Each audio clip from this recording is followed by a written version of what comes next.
안녕하세요. 오늘은 봄에 꽃이 피는 개발선인장이 이제 꽃이 폈는데요.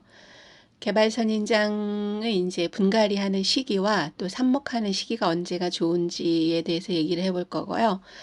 또 계절별 관리하는 방법에 대해서도 얘기를 해보겠습니다. 개발선인장은 이 시기에 이제 기온 차이에 따라서 이제 지금 꽃이 피는 경우도 있고 3, 4월까지 꽃이 피게 되는데요. 꽃이 한번 피기 시작하면 잎줄기 전체에서 꽃눈이 나와가지고 이렇게 전체적으로 다 피게 되는데요. 꽃눈이 나와가지고 피기까지는 한 달이 넘게 걸려요. 그렇게 해서 이제 전체적으로 꽃이 다 피게 되고, 특히 개발선인장은 그 삽목과 그 잎꽂이가 상당히 잘 되고 뿌리도 잘 내리는 그런 식물인데요. 그 잎꽂이 하나에서 20개 이상의 그 잎줄기들이 번식이 또 되기도 하고요. 그 번식을 할 때는 그 삽목을 할 때는 약간 마른 흙을 써주면 좋고요. 흙이 좀 젖어 있다 싶으면 흙이 완전히 마른 후에 물을 주면 돼요. 삽목 후에 흙이 완전히 마를 때까지 기다렸다가 그렇게 삽목을 하면 좋고요.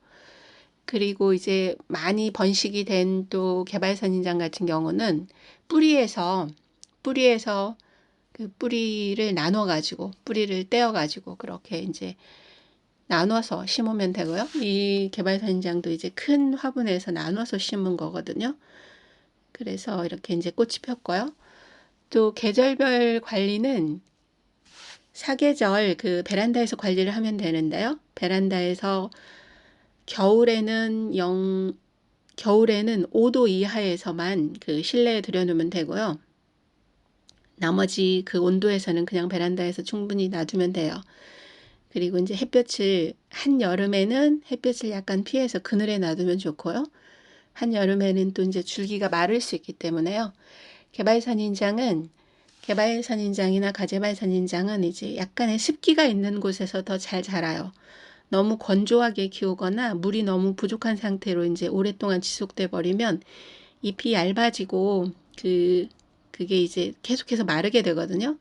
그래서 적당한 습도와 그 물이 화분의 흙이 절반 정도 말랐을 때 저는 주고 있거든요. 그리고 그 꽃이 없을 때에는 잎 전체에 뿌려져도 이상이 없더라고요. 그렇게 하면 이제 관리를 하면 되고, 그 꽃이 지고 난 후에 이제 분갈이를 그때 하면 좋아요. 꽃이 지고 나서 이제 분갈이는 그때 하면 좋고, 꽃이 지고 난 개발선인장은 급격하게 그 잎이 마르거든요. 잎이 이제 얇아지기 때문에 그런 형상은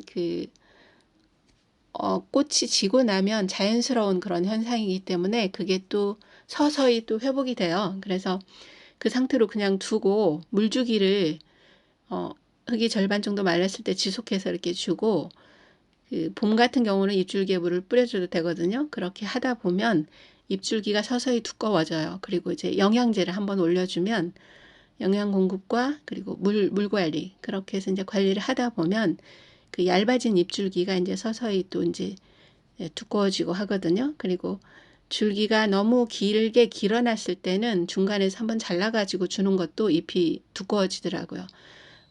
길게 자랄수록 잎이 얇아지기 때문에 중간에 이제 잎줄기를 잘라서 해준다든지 그렇게 이제 잎줄기를 떼어준다든지 그렇게 해서 관리를 하면 잎이 더 건강하고 그렇게 이제 관리가 되는 것 같습니다. 그리고 이제 영양은 저는 이제 봄, 가을에 주고 꽃이 맺는 시기에 또 한 번 더 주고 있어요. 이렇게 적절한 시기에 이제 관리를 해서 예쁜 꽃을 볼 수가 있습니다.